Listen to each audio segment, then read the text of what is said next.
President Trump is now allowing officers enforcing immigration laws to make arrests at or near schools and churches, places that previously were considered sensitive locations.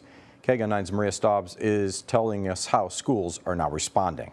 Since 2011, arrests were not allowed to be made for suspected undocumented immigrants at places like churches, hospitals, or schools. But now President Trump has revoked that rule, and TUSD is making sure that their schools know their rights. That's a trauma that's going to last their entire life.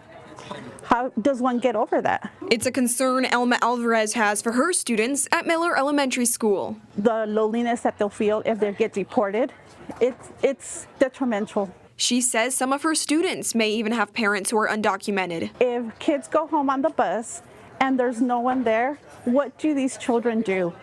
What happens to them? In Arizona, there's around 14,000 undocumented K-12 students, according to the Migration Policy Institute. It should be a safe place for everyone, not just our students, staff, community members. It's a safe place for everyone. It's a place of learning. The Department of Homeland Security saying on Tuesday, quote, "Criminals will no longer be able to hide in America's schools and churches to avoid arrest." The statement continued, "The Trump administration will not tie the hands of our brave law enforcement and instead trust them to use common sense." Meanwhile, TUSD officials are bracing for the emotional impact the policy could have.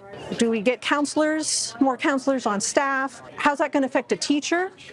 That's going to scare a lot of not just families, but staff. Plus, they're making sure officers have proper documentation. If ICE were to choose one of our schools, that they follow the law and that they have a warrant. For now, Alvarez is finding ways to protect her students. Are we going to give them phone numbers?